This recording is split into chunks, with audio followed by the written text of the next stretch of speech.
इस वक्त हमारे साथ डुमरी विधायक जयराम महतो मौजूद है। बातचीत करते हैं कि आपने हाल ही के दिनों में कहा था कि आप लोगों के पास फंड नहीं है, सरकार की ओर से रिलीज नहीं किया गया है। अब देखिए, कहा जा रहा है कि ग्रामीण विकास विभाग की ओर से फंड जो है रिलीज कर दिया गया है। सभी विधायकों के पास अब कह सकते हैं 5 करोड़ है। क्या कीजिएगा, क्या प्राथमिकता होगी सबसे पहले? देखिए, 5 करोड़ जो कि एक विधायक को एक वित्तीय वर्ष में खर्च करने के लिए दिया जाता है, और निसंदेह विधायक जो भी विधायक पद से जो जिन योजनाओं का सैंक्शन करते हैं, अनुशंसा करते हैं, अनुमानित सड़कें, कुछ पुल, कुछ ऐसी योजनाएं होती हैं जो कम लागत से तैयार हो जाए। चूँकि विधायक मद में आपका 5 करोड़ वर्ष के लिए है, और चूँकि अनुमानित 70-80 पंचायत हर एक विधायक का होता है, तो अगर एक पंचायत में जाए तो 7-8 लाख रुपया, तो उस लिहाज से उस अनुसार इसको काम को देखना पड़ता है। मैंने हार्डली 10 लाख तक का काम आप विधायक मद का जो आता है उससे कर सकते हैं, या थोड़ा ज़्यादा जैसा अकॉर्डिंग हुआ। तो निसंदेह जो भी राशि आई है उस राशि का सही दिशा में उपयोग किया जाएगा, और बिल्कुल हमें लगता है कि राशि आने से पूर्व ही हम लोग अपनी योजनाओं को बाय ड्राफ्टिंग तैयार कर चुके थे और विभाग तक पहुंचा चुके हैं, और निसंदेह उसके बाद अब कार्य उस योजनाओं के अनुसार होगा। अच्छा, हाल ही के दिनों में आपने कहा था कि जनता दरबार में जितने भी जनता लोग आते हैं, फरियाद लेकर आते हैं, आप उनकी समस्या ज़रूर सुन पाते हैं, लेकिन उनकी जो परेशानी है उसको दूर नहीं कर पाते हैं। तो अब जो फंड रिलीज किया गया है, तो क्या लगता है इससे उन लोगों की परेशानी दूर हो सकती है कुछ हद तक? हाँ, निसंदेह है, लेकिन सारी परेशानियाँ आर्थिक नहीं होती हैं। कुछ परेशानियाँ जैसे ज़मीन संबंधित विवाद है, 2 भाइयों का है, तो फॉरेस्ट पंगा है, जीएम का इशू है, तो कोई कंपनी से उसको निकाल दिया गया है, तो वो भी काफ़ी गंभीर और भी समस्याएं हैं। तो उस लिहाज से हमें लगता है कि अभी बहुत चुनौतियां हैं, और उन चुनौतियों का सामना करना आदत बन सी गई है, और जैसा संभव हो पाता है, जितना हमारा सामर्थ्य हो पाता है, उस अकॉर्डिंग हम लगातार फील्ड में बने हैं, डटे हैं। अब तो कई अन्य दलों के भी जो पार्टी के समर्थक या जिला स्तरीय नेता हैं वो मिलते हैं, वो कहते हैं कि 40-50% अगर सिर्फ आपके जैसे विधायक हो जाए, इतने एनर्जेटिक, रात 1 बजे 12 बजे जनता के लिए खड़ा होने वाले, तो राज्य की आधी समस्याओं का समाधान हो जाएगा। मंत्री तो छोड़िए, सिर्फ आपके जैसे विधायक 40-50% हो जाने चाहिए राज्य में।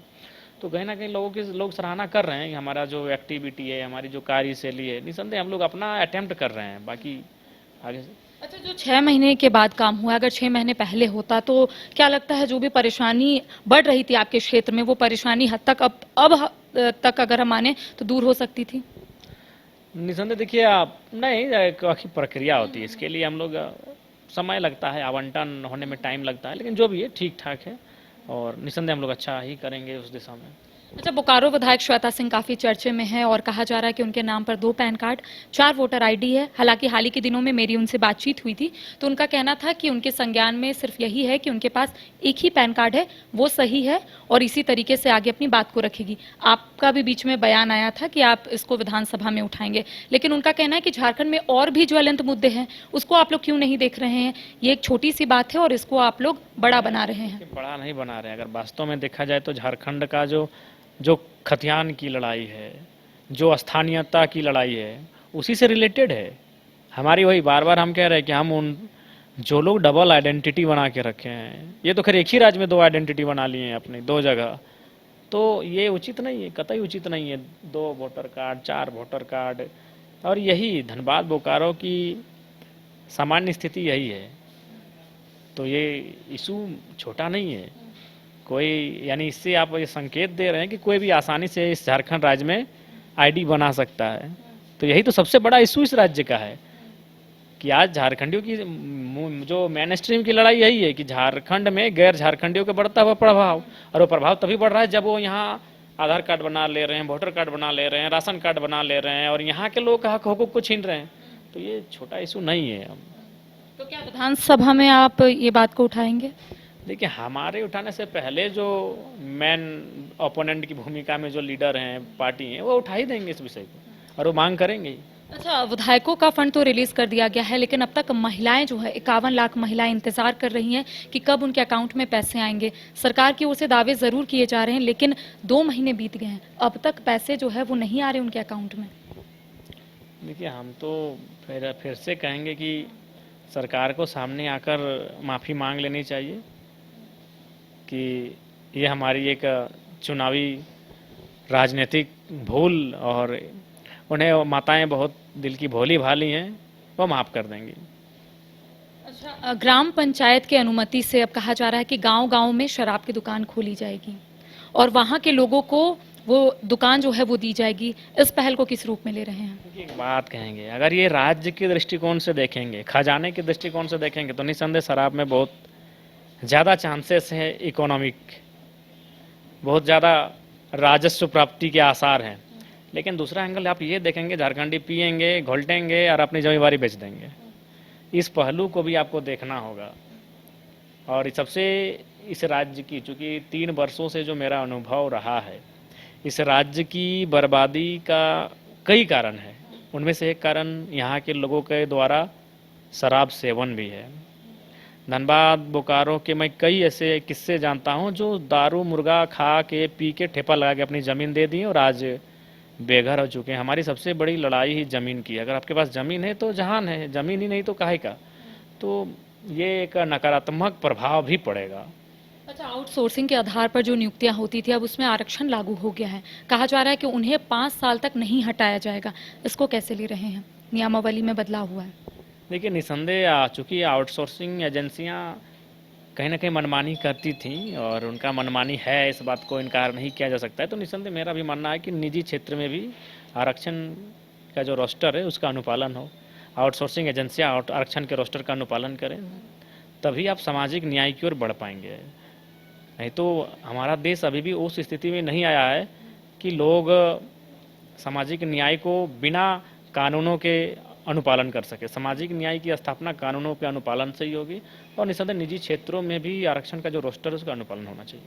अच्छा, झारखंड में बताया जा रहा है कि 4 जून को बंद है। आदिवासियों की ओर से बंद का ऐलान किया गया है। सिरमटोली फ्लाईओवर रैंप का जो विवाद है वो अब थमने का नाम नहीं ले रहा। उनका कहना है कि आखिर सरकार क्या करना चाहती है ये उनके समझ से परे है। आपको क्या लगता है आखिर मांग उनकी क्यों नहीं पूरी की जा रही है? क्योंकि उनका कहना है कि राज्य में हेमंत सोरेन की सरकार है, लेकिन अब तक सरकार जो है एक बार सूद लेने के लिए नहीं पहुंची है कि आखिर उन्हें क्या परेशानी है।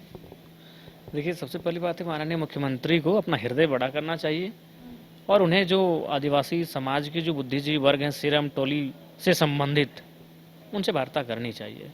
इस गंभीर और ज्वलंत विषय जो हमें लगता है विगत कई महीनों से एक द्वंद्व के रूप में चला आ रहा है, इसका अंत होना चाहिए। इसमें अब रोकथाम लगने की आवश्यकता है। इसके लिए जो अगवा हैं माननीय मुखिया, उन्हें सामना करना चाहिए, उनकी आलोचनाओं का, उनके तीखे शब्दों का, और उनके साथ मुखातिब होकर इस विषय का, इस विवाद का समाधान करना चाहिए। दिल्ली में नीति आयोग की बैठक है, खुद राज्य के मुख्यमंत्री गए हुए हैं और इस बैठक में शिरकत करेंगे। क्या लगता है राज्य में विकास की गति को कितनी रफ्तार मिलेगी? देखिए, अब विकास की गति, ऐसा नहीं कि 20 वर्षों में जो सरकारें रही उन्होंने विकास पर फोकस नहीं किया। विकास पर फोकस किया है। पैसे थे हमारे खजाने में, लेकिन जब तक वो पैसा गांव तक नहीं जाएगा, वो पैसा आम व्यक्ति तक नहीं जाएगा, तब तक बैठकें होती रहेंगी, फाइलें बनती रहेंगी, योजनाएं चलती रहेंगी। लेकिन क्या होता है, फिर आपके सामने कई बड़े घोटालेबाज आते हैं, करप्टेड अफसर आते हैं, मिनिस्टर्स आते हैं।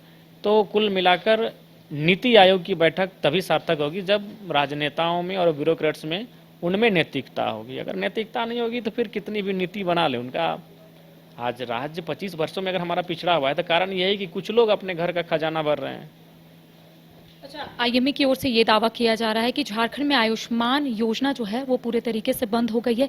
कई ऐसे जिले हैं, चाहे हम बोकारो की बात कर लेंगे, हजारीबाग की बात कर लेंगे, आयुष्मान योजना बंद हो गई है। उससे क्या होता था कि जो गरीब है उनको आर्थिक रूप से मिली है निसंदेह। कई देखिए, अभी जनरली शाम को जैसे ही कि 8-9 बजेगा और अस्पताल से टेलीफोन आते हैं। कोई ऐसा दिन नहीं कि अस्पताल से आपको टेलीफोन नहीं आता है।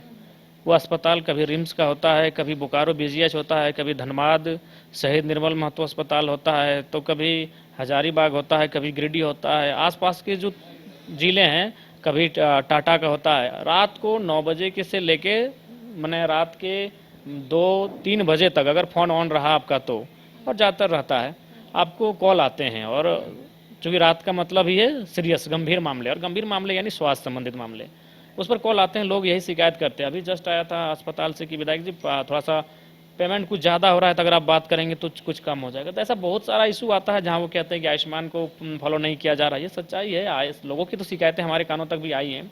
तो इस पर सरकार को गंभीरतापूर्वक मैंने संज्ञान लेना चाहिए, और इसको आयुष्मान को कम से कम फॉलो करवाना चाहिए, क्योंकि आयुष्मान से वो लोगों को राहत मिलती है।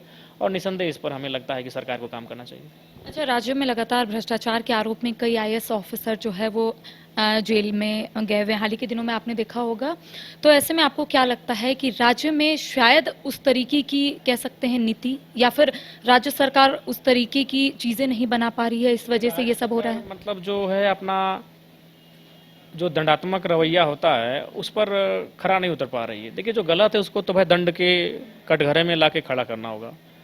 उसको, जो उसने गलत किया है उसको पनिशमेंट मिलना चाहिए। तो यहाँ राज्य सरकार से भूल हो जाती है, वो थोड़ा सा कठोर नहीं हो पाती, और उसका खामियाजा भुगतना पड़ता है। लोग एक के बाद एक गलतियाँ करते हैं, और वो गलतियाँ इस राज्य की जनता को भुगतना पड़ता है। चलिए, एक आखिरी सवाल रहेगा कि सरना धर्म कोड को लेकर 26 तारीख को कांग्रेस की ओर से आंदोलन, 27 तारीख को झारखंड मुक्ति मोर्चा की ओर से आंदोलन, अलग अलग दिन में यह आंदोलन हो रहा है। मांग की जा रही है कि सरना धर्म कोड जातीय जनगणना से पहले लागू होना चाहिए, तभी फायदा होगा। क्या लगता है आपको? देखिए, निसंदेह मांग जायज है, वर्षों पुरानी मांग है। प्रकृति पूजक आदिवासी जल जमीन जंगल की उपासना करने वाले लोग आज मांग रहे हैं एक कॉलम, तो हमारे हिसाब से उन्हें उस कॉलम को दे देना चाहिए। उनकी मांग को संवैधानिक रूप दे देना चाहिए। उनकी आस्था को कानूनी जामा पहनाने की आवश्यकता है।